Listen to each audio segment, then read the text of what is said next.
Hey everyone, so I know it's been a bit since I uploaded here to the channel, but you know what? Hey, I figured I'll do another speculation or another rumor video just like what I did with the Isle of Armor, and it's getting close to fall, so let's talk about the Crown Tundra here, the next DLC installment for Pokemon Sword and Shield.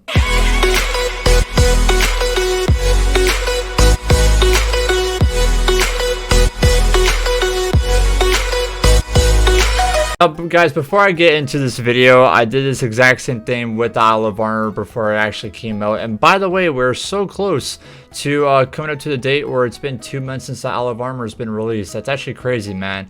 This year, even though it's been kind of shitty for a lot of people around the world, it's going by really quick, so that's a little bit of a positive right there. But you know what, guys, this whole entire article, it could be BS, all of it could be false, and this could be a waste of time. Some of it could actually be true, or maybe this whole entire thing is true and we just hit the jackpot. But I figured I'd make a video like this just because this DLC we've all been waiting for, right? You know, the Isle of Armor, it was cool to be there, it was a fun experience, but we all know that this is a gold mine. This is the DLC that everyone's been waiting for ever since that DLCs got released for Sword and Shield. But hey, let's read all this and let's see if there's any positive stuff towards it. So guys, I have the DLC leak right here, and while reading it, I'll say one thing. I've seen a lot of rumor and DLC speculations and everything like that, but reading all this, you know what, like, it seems a little bit reasonable, and I think that the guy that wrote this, or if he actually has all this stuff legit, whatever it may be,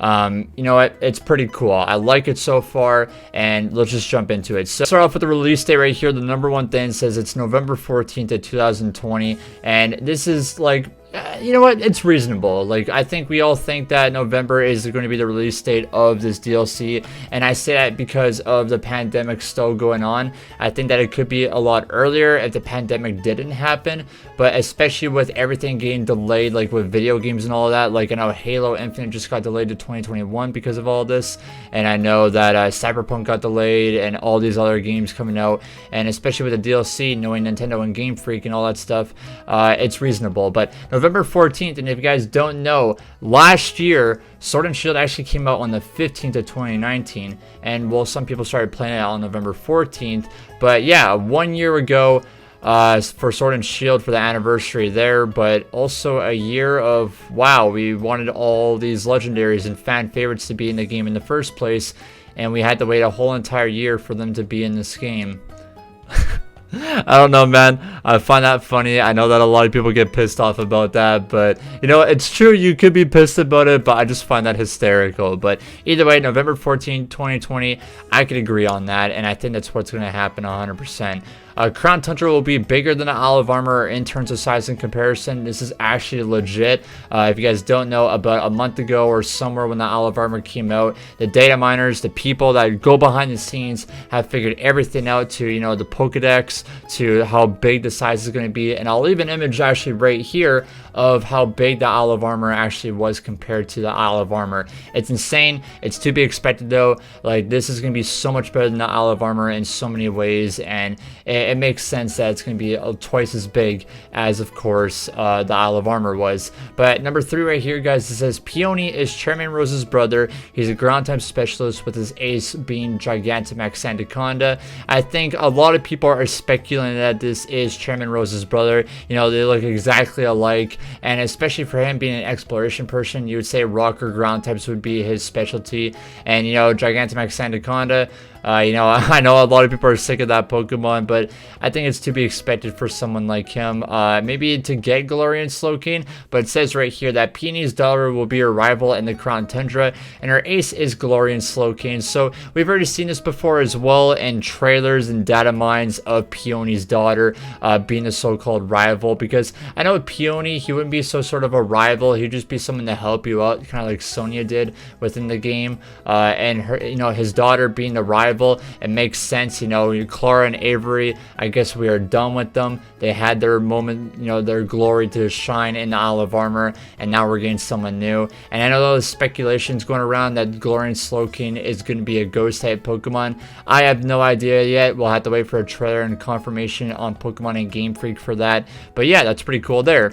And then the Crown Tundra is separated into 4 chapters. A legendary tree of a legendary 3 focuses on the Galarian legendary birds, which is of course Moltres, Zapdos, and Articuno. The terrible titans, lurking locked away, focuses on Regirock, Regice, Registeel, Regieleki, and Regidraco. There will also be a Gigantamax form of Regigigas, and that kind of makes sense right there, you know, with Regigigas, you know, especially with you know, the 6 eyes that he has. It really indicates of like the 3 Regis that we all know and love.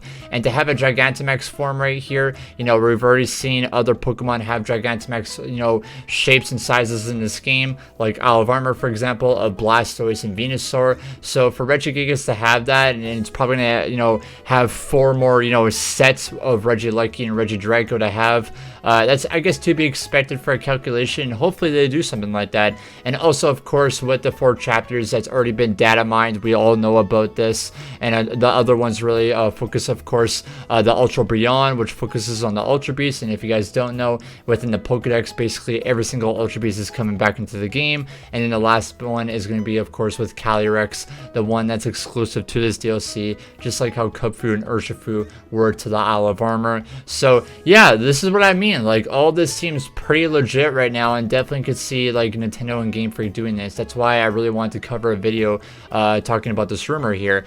And then the other one is the 2 new Regis and the Galarian birds won't be shiny locked. Calyrex and the 2 horses are, however. And this is what I'm saying right here is I really hope that the Galarian birds and the Regis don't be shiny locked.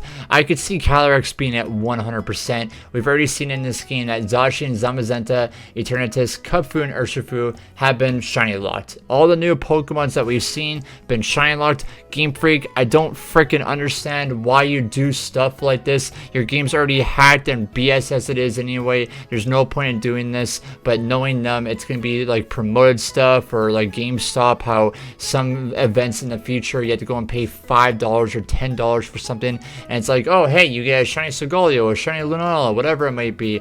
I just don't do stuff like that, man. Like, come on, like, let people work for them. You know, some people, yes, there's people out there that are gonna cheat, and a snap of a finger they're gonna have it, but I don't understand that. But the thing about this is, like, I hope that the birds don't, but I could see the Regis being it. Like, I could see Regieleki and Regidraco. They're a brand new Pokemon here to the franchise, and I don't know, I'm praying, I'm crossing my fingers that they don't, but I think they're going to be, but I'm just hoping that they're not. Another one here is the Sacred Bonds of Sovereign and Steed focus on Calyrex and the 2 horse Pokemon. They're version exclusives, so I'll have to play through this game twice if this is true, that I do one version of Calyrex, and I'll have to try to get that other version of trying to trade with someone that I know and love.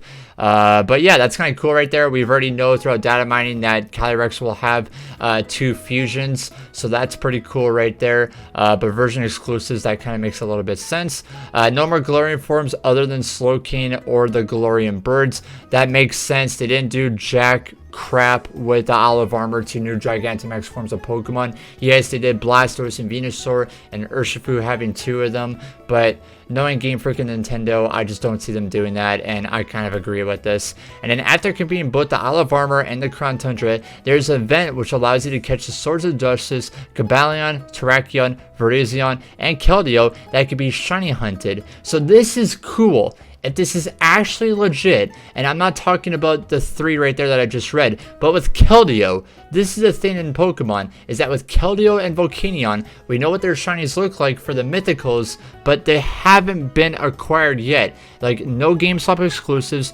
no shiny hunting in any Pokemon games or whatever it may be. We have never gotten their shinies. They're technically illegal right now. So if this is actually true, and with Keldeo can be shiny hunted, that is freaking awesome, and hopefully they do that, because of course we have Keldeo and Volcanion coming into this game, or if you have a Keldeo you could already put it into, you know, Pokemon Sword and Shield. But with this, man, that would be pretty freaking cool, man, and hopefully they do something like that. Melmetal is able to eat Gigantamax soup, which of course I'll bring him to his form, which I don't understand why they don't have him in the game yet.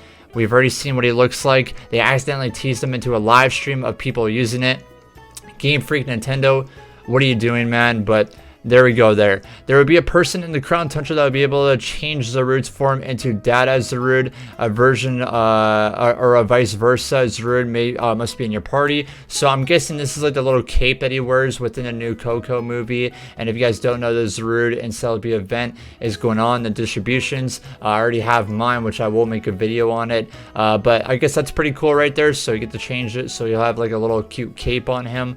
And then version exclusive legendary raids in Dynamax Adventure includes, this is to be expected. There is no way that you'll be able to get every single Pokemon in one version of your game. There's going to be definitely exclusives for legendaries, and this is definitely something I feel like that is going to happen 100%. I feel like this part of the article right here, I agree with totally 1000%. I think this is what's going to happen, but I'll read it right here. So for Pokemon Sword, you'll be able to get Raikou, Ho-Oh, Latios, Groudon, Dialga, Tornadus, Reshiram, Xerneas, and Solgaleo.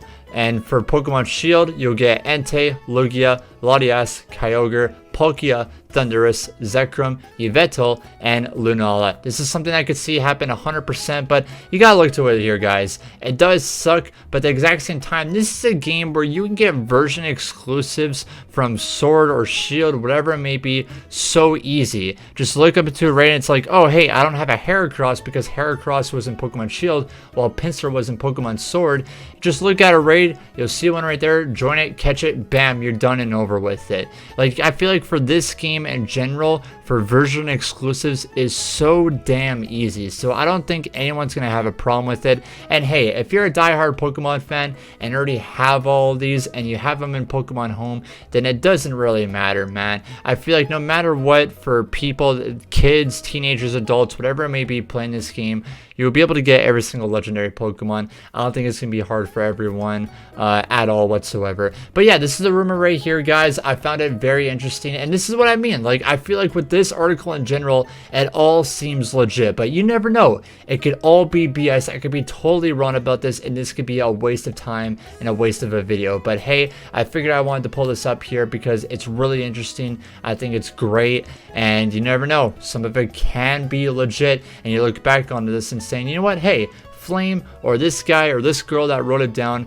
was actually right, and it's all cool in general. But if you guys enjoyed this, of course, leave a like, comment down below what are your guys' thoughts and opinions on this leak. What do you think is legit and what is not? Subscribe to the channel, that'd be greatly appreciated. But yeah, sorry guys, I haven't been uploading at all. You know, Sword and Shield, it's been really nothing's going on. I have terrible luck in shiny hunting. I'm still trying to go for a Heracross right now, which is over 750 eggs during the Masuda method, and you guys saw that I just, of course, got that Shinx not too long ago. But yeah, that was my last shiny. I have terrible luck in this game when it comes to shinies. But either way, guys, we'll see you in the next video. Thank you all for watching, and have yourselves a wonderful day.